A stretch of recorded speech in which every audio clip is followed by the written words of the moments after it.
Now this super chic look was inspired by Marc Jacobs for Louis Vuitton, spring 2008.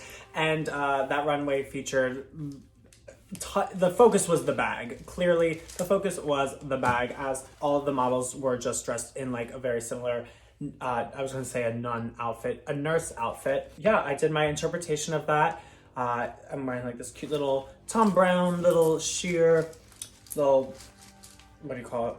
Like a shirt. And then I just made that, you know, sheer black face mask and this nurse hat out of like cardboard or something. And then I had a fan who gave me these earrings with my like Star A logo. I guess they were like 3D printed or something. So I just like removed the earring part of it and, you know, did like the teeniest dot of hot glue to keep it on there. But obviously removed that and made it back into the earring so that I can wear that hopefully sometime in the future. But that was really cute. Everyone really enjoyed that, and it was just like striking and dramatic. Here we go again with like the red and the mint green.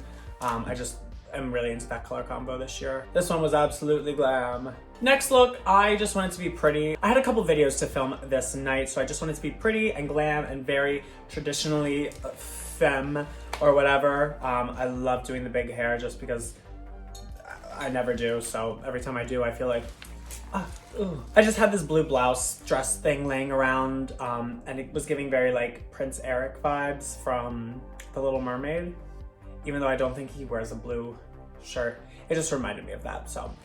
Very cute, very glam. Now this weird look that I did was definitely odd and out of my comfort zone as far as visual goes, just in general. I'm using some textures that I don't normally use. I'm using some colors that I definitely hardly ever use. Now all of the styling in this look was roughly inspired by the colors, the textures, the themes of Lady Gaga's 911 video. So using kind of the palette from that video, I found some items in my closet that kind of went together. We have like this mint green cosplay hair that I kind of gave this weird shark fin to. I found these olive green gloves that I was really digging. We actually have the silver version of my curtain dress that I wore to DragCon New York City the first year after I'd won Drag Race, but some people didn't like it because they were like, oh my god, she can't even walk in it. And I'm like, bitch, I'm not wearing this outfit so that I can walk down this ginormous pink carpet in this poorly lit convention hall. Like,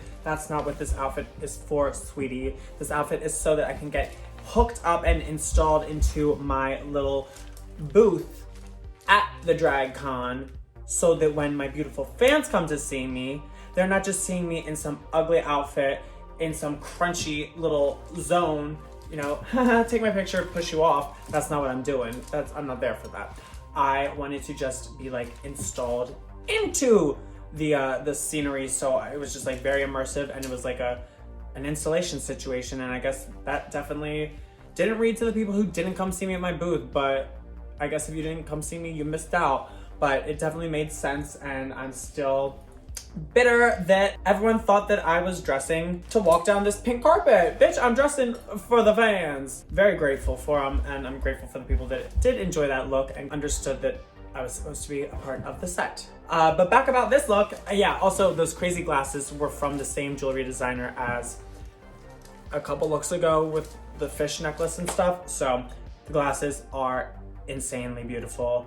I hope sometime in the future I get to wear those again. They're a very stunning piece, and I'm very grateful to be in the possession of them. Glam! So obviously plenty of fashion shows were abbreviated, were canceled, were reimagined. And for the Moschino Spring Summer 21 show, Jeremy Scott did all of the designs coming down the runway on marionette dolls, which I thought was very creative and very cute. Now, despite being just invited to the, to watch the show digitally online, I reached out, I was like, why don't I do like a fake front row little street style moment? And they really loved the idea. So I did my version of it, just giving very I felt very Elvis, angelic Elvis with like this white, crazy, I don't even know what you call this. There's a lot going on in this look, but turned out really cool. The makeup was neat, and I love the styling. It was great. This was glam. Now this Kelly green look I didn't necessarily realize that it was going to come out like identical to the Hey Ya video by Outkast, but I honestly kind of love it way more because of that. I just had this green plaid short sleeve blazer that I love. I don't know where I got it, but vintage from somewhere. But it's super fabulous, and I paired it with this velvet riding jockey helmet that I've had for years and years and years that I have just never had a time to wear. I got that thrifted somewhere weird in Brooklyn as well, and just topped it with a little green fuzzy little fur ball thing. It was just giving very jockey, giving very golf club, giving very green. The Suzanne Barsh lashes, I looked like a horse. Glam. Now for the Halloween rendition of our Drive and Drag tour, I wanted to kind of create my own interpretation of the world of Chromatica. So I did a long medley to that. The first look for my number was a repurposed biker jacket dress thing that I had. I wore it earlier this year. I've worn it a couple years ago. It's an old random piece of mine, but I had my friend Kiss do these green spiky stalactite, stalagmite, whatever, spiky thingies all over it to match this like lime green umbrella situation that I had.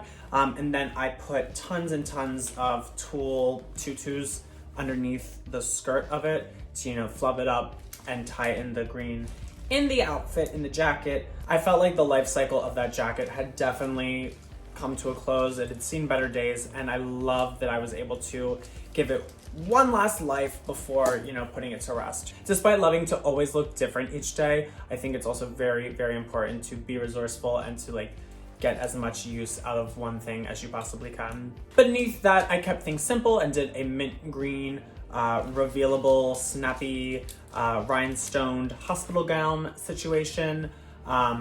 Yeah, that one's pretty straightforward, but it honestly turned out really glam still, so that one gets a glam.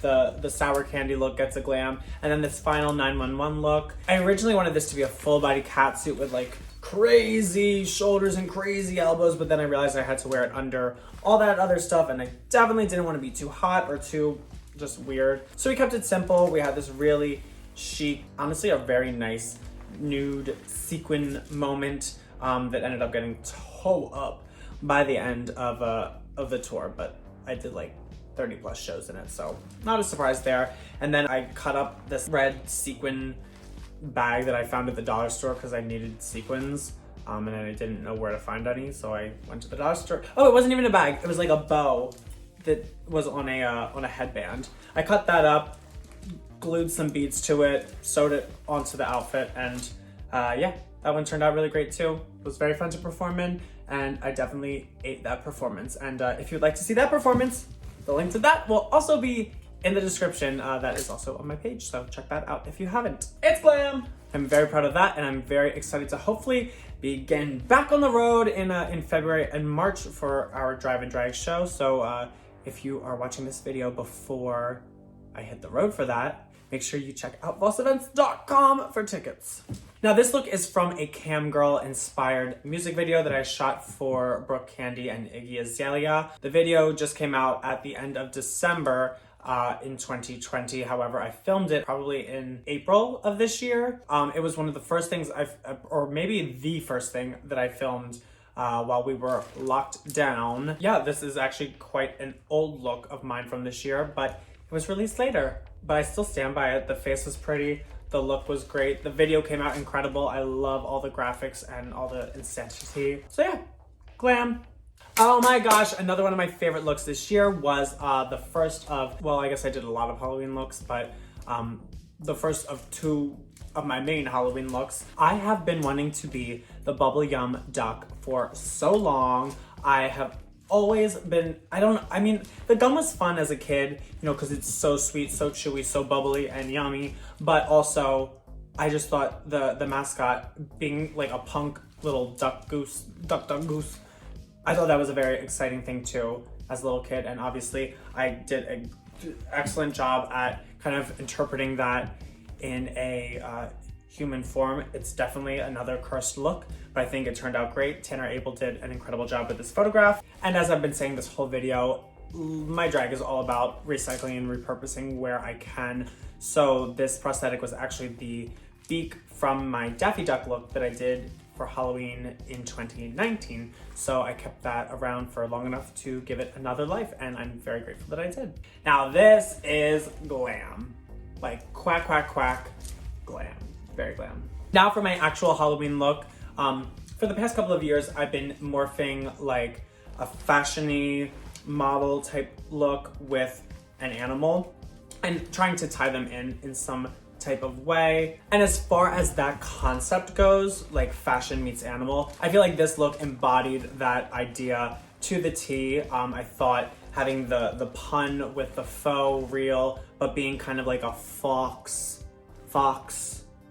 with fur in the look. It was spot on. It was perfect. Maybe some younger people aren't as familiar, but I feel like when I was, younger and getting into fashion, I remember just seeing this stunt that this PETA protester did at this Dior show, where she ran on stage with a sign that said "for shame," and obviously immediately got dragged off because it was kind of like a major safety issue and like really weird. But in between being on this Halloween tour, I was able to shoot that bubble yum look. I made this outfit all by myself, and I'm definitely not sure how I managed to put all this together with very minimal resources. I think I purchased almost all of this stuff also from the dollar store. I love that I'm able to really be crafty for Halloween, and I think it definitely pays off. This look was ridiculous. Tanner did such a great job with this photo shoot, and I think like for the fashion nerds and for just like the people who like take time to look at the details, I think this one was definitely a win. So yes, this was very glam. Now this pink and orange look I wore to another Zoom party, but it was an after party for a fundraiser that Suzanne Barsh was doing for the California Center. They have an annual fundraiser prior to Thanksgiving, which is their biggest fundraiser of the year. And obviously the California Center does incredible work here in New York City, trying to alleviate a lot of the dramas that affect so many members of the LGBTQ community. So anytime I'm able to even donate a little bit of my time to them, I'm very grateful for. Because I'm just extremely grateful that an organization like that is here to help people who definitely need it in the city. So I wore an old Bicala random look that he'd made me, but it kind of matched the hair that my friend Sean had cut for me. I found this split wig online, and I just thought it reminded me of like Nicki Minaj and was very cute. So I was like, let's chop it into a little mullet and rock it with my booty out. So that's what I did. A little simple, but cute and simple and glam, and of course it's glam, duh. This was a look I just randomly did in my house one day, but I wanted to repurpose my Shinji Ikari plug suit that I wore in Japan to do this kind of alien look. I love the face visual that I was drawing reference from for this look, and every once in a while I love just playing around with makeup and seeing what I can do. So this was very glam for me, very weird, very spacey, and I love it. It's glam. Now a mini shameless plug. This look I did inspired by a merchandise collection that I put out for holiday 2020. And you can check the link in the description if you are vibing with any of these cute athletic designs. Boom! Of course it's glam. Now we are getting near the end, but this blue and white and silver look was just inspired by, the retro futurism, and I just wanted to be pretty and supernova-y, and I don't have too much to say about this look, but it's cute and it's glam. Now this look here is proof that styling and emotion and all of that and beauty and glamour can totally make a picture feel like so much more of a look. Here I am again wearing that same black little vegan leather mini dress thing with a corset on it, but you pair with the right jingle jangles, you pair with a nice gray wig, and you pose really crazy. I think that's what really sells this look for me personally. It was meant to be extremely simple for the purpose of it. And I love it. It's glam. It's simple, and it's just another example of wearing the same dress a million different times, but switching up the makeup and the styling and the hair and all that, and it just creates a whole different look. Now here's another sort of spacey retro future look that I did. This one I did with like mint green skin and a blonde wig, but I wanted to repurpose that hospital gown that I used from my Halloween show. So we did, you know, the mint to match, and I was just trying to play with some different weird color combinations. And I had this unicorn, My Little Pony, Moschino purse. I decided to pair it all with a gold glove. And for some reason, to me, like the gold, the mint, the blue, the green, the blonde, the baby pink, and like this weird red orange that I use in the back. I don't know if those colors actually go together, like as far as color theory goes. I mean, there's something going on there, but I think, you know, throwing in the gold is kind of weird, but it's metallic, so it's reflecting on the blue and the orange lights. I don't know. This one was definitely very experimental for me. I'm sure some people might not be the biggest fan of this, but I knew that it was going to be on the odder side of things, but I still like it. It's glam to me. Now I love this look. I love a swoopy bang situation on a wig. So I just pulled my hair back into a ponytail, twisted it all up, teased it, and threw it down over my face. And in line with all my attempts to overstyle things recently, I wanted to do the fishnets with the ripped up shirt over top, and then the corset, and then the suspender belt, and then the chain belt, and then the skirt underneath. It was just like, let's do more and more and more. And what do I have? These 2 earrings on one ear, a couple other earrings on the other ear. It's just like, it's a lot. Now, for the most part, minus a look or two, that kind of concludes all of the visual moments that I've tried to put on in 2020.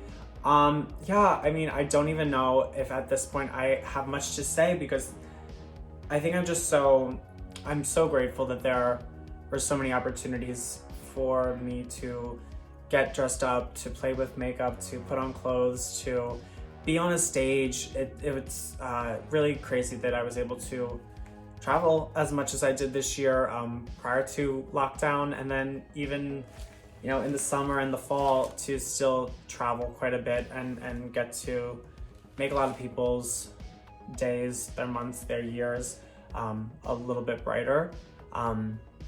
It's extremely humbling, and I'm just really grateful. I know it's been difficult, but it means a lot to have the support of any and every of you. So thank you for watching this video until this point. I'm really sending everyone so much hope and happiness for the following years. You all deserve it more than you could ever imagine. I mean, actually, you know what? I'm sure you guys could imagine how much we all deserve it right now. So, sending good love your way. Speaking of New Year's, another shameless plug I might as well do. I recently put out a 2021 calendar featuring some really glamorous and scandalous shots of me by Tanner Abel. So if you're interested in that, you can purchase that on my website, ageofaquaria.com. I'm sure you won't be disappointed. But other than that, thank you for liking this video. Thank you for subscribing, hopefully. Thank you for leaving a comment. Let me know what your favorite looks were of mine this year, what your favorite looks of maybe other drag queens were this year. I know I gave you a lot of options right there, but if there was anything that, you know, was your particular vibe, feel free to let me know. But until next year, stay safe, and I love you all so much.